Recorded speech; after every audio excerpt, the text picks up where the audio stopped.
Sana all daw nasa Canada, sana all daw may snow, sana all daw nasa nag-i-snow na lugar. Pero nakakasana all nga ba talaga tumira sa ganito? Kaya tara mga trops, samahan nyo ako, panoorin nyo to, kwento ko sa inyo.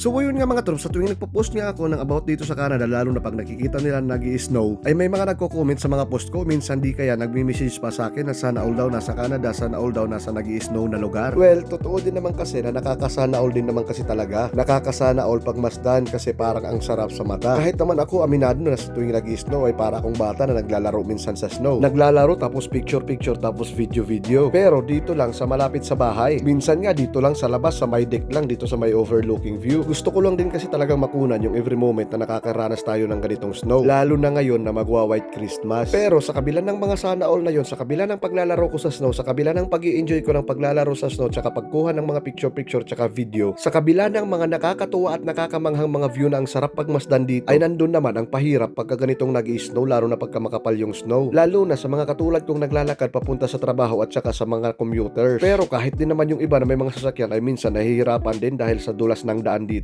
Katulad nito na ako'y naglalakad papasok sa trabaho tapos hindi ko na alam kung saan na yung tinatapakan ko. Hindi ko na kasi makita masyado yung daan. Lalo na pagka ganito na ang aga pa, ito mag-aalas 8 pa lang to ng umaga. Wala pang masyadong bakas ng paa sa daan. Kaya hula-hula na lang kung saan ako makakaapak. Meron nga nun nangyari nung last winter habang ako'y naglalakad pa uwi sa bahay. At dahil puro snow na nga ang daan tapos hindi ko na makita kung saan ako tatapak talaga, nandun na ako sa may bandang may gutter. Tapos pagkaapak ko nga sa snow ay biglang nahulog yung paa ko pababa ng gutter. Ayun, natapilok. Pero buti nakabutsa ako kaya hindi masyadong malala yung pagkatapilok ko. Tapos katulad nga nito, napapasok ako sa trabaho kasi puro pababa to pagpapunta sa trabaho, tapos pagpa-uwi naman ay puro paakyat. Parang hillside kasi itong tinitirahan ko. May isang beses nga nito na pauwi na ako galing sa trabaho, tapos nung paakyat na ako kasi may isang shortcut doon, abay nadulas ako at parang nag-slide, mga 5 meters siguro yung layo na pinag-slidean ko. Tapos ayun na nga mga troops, habang naglalakad ako papunta sa trabaho, ito mag-aalas 8 na to kaso mafog. Tapos ginamit ko pa rin si Neo. Hindi nga siya advisable gamitin sa low light. Okay lang pagkagamit kayo ng remote, pero pag ganito nagamit ko yung follow mode o kahit na ano pa mang mode niya nagamit ang AI, ay medyo mahihirapan siyang i-detect ka. Kaya ayun, lumipad ng mabilis ng kusa, tapos ayun, sumubsob. Kaya ayun, hindi ko na natapos yung video hanggang makarating ako sa trabaho. Medyo na-damage kasi yung propeller niya. Tapos ayun nga mga troops, pagka uwi ko nga sa bahay nung gabi galing sa trabaho ay eto, natakpan na si Santa, hindi na makita, wala na talagang makita. Ito na lang yung kunting nakalabas, yung pula na lang sa may bandang ilong niya. Pero mamaya ko nabubuhayin to si Santa, ayusin ko muna tong si Neo. Ayun nga mga troops, ito nga yung isang propeller, bali dalawang propeller yung nasira niya. Yan yung isang propeller, napalitan ko na kaagad. Buti may mga reserba tong dalawang propeller, pero itong isa ay hindi ko napalitan kasi hindi nagkamatch. Parehong propeller A kasi itong nadali. Yung reserba kong propeller ay propeller A tsaka B. Kaya ayun, yung isang propeller lang yung napalitan ko. Tapos basag nga yung propeller guard. Kaya ayun, bumili na lang ako ng pandikit sa Dollarama. Tapos yung isang propeller na may kunting bawas ay hinayaan ko na lang muna. Subukan kong gamitin pa rin siya mamaya. Tapos ayun nga mga troops, bago ko buhayin sa Santa ay eto, magpapalamig muna tayo ng pangmerienda ko mamaya. Ito lang yung nakakasana all dito, yung natural freezer.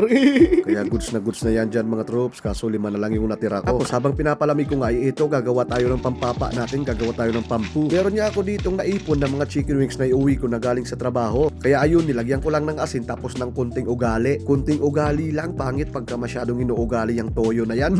Tapos syempre maglalagay lang tayo dito ng sibuyas tsaka bawang. Tapos syempre kunting paminta na rin. Tapos para pampadagdag lasa, pampadagdag aroma, ito maglalagay ako dito ng 2 parol. Joke lang, star anis yun mga troops.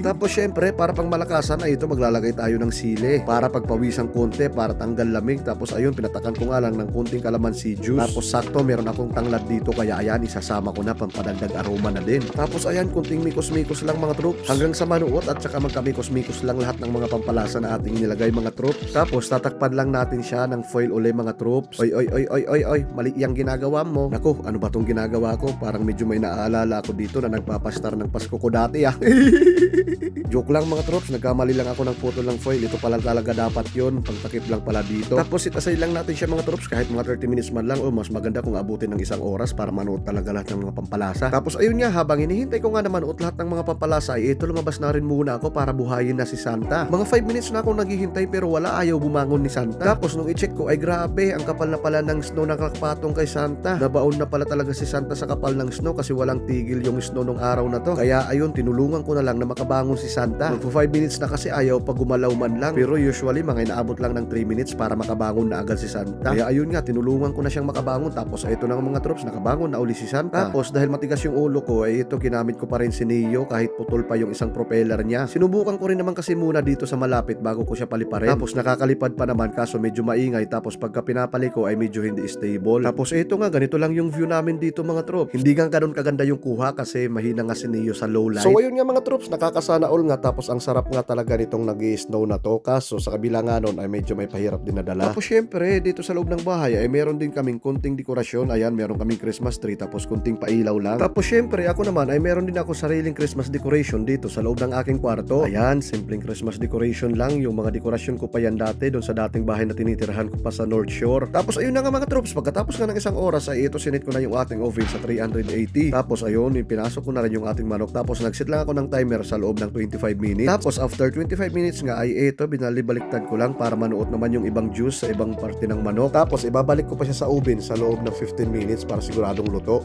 Mga troops, goods na siya. Yan. Ready to papa na. May pampo na. Pero papa muna tayo. Kaya tara mga troops, sandok lang ako ng kanin tapos papa muna. Tara mga troops, papa tayo. Ayun nga mga troops, ito na goods na itong ating manok. Syempre wala nang masyadong arte-arte, wala nang masyadong plating pa. Ako lang din naman ang kakain tapos dito lang ako sa kwarto kasi habang nag-iinit din. So ayun nga, isinasabaw ko nga yung mga extra juice dito sa ating manok. Ganyan talaga ginagawa ko kahit dati pa, kahit bumibili lang kami ng manok sa Chocos to go o kaya kahit saan pa man. Kahit nga sa mga lechon baboy ay sinasabaw ko rin sa kanin yung mga extra juice niya kasi nandyan talaga yung tunay na sarap niya. Death anniversary nga pala ngayon ng lola namin. Tapos birthday din ng pinsan ko na si Kuya Ron tapos ng isang tropa namin na pinsanin din namin na si Paring Tals. Kaya ayun, happy birthday uli sa inyo. Tapos ayun na mga troops, tapos na ako magpapa. Ba, syempre, ano pa bang hinihintay? Tapos ng papa, harvest tayo, 2 bote lang muna. Sheesh.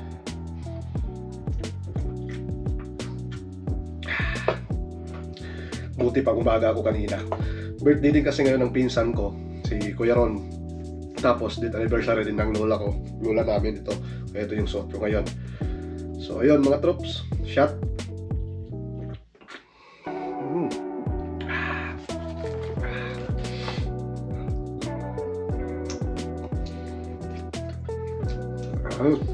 Goods mga troops. Sayang mga troops, 5 cans lang to. Sigurado bitin ako nito. So ayun mga troops, tapusin ko na to pag-shot ko. Tapusin ko na itong video na to. Happy birthday ulit pala sa pinsan ko kay Kuya Ron. So ayun mga troops, hanggang dito lang muna. See you sa next video. Thank you, have a good one.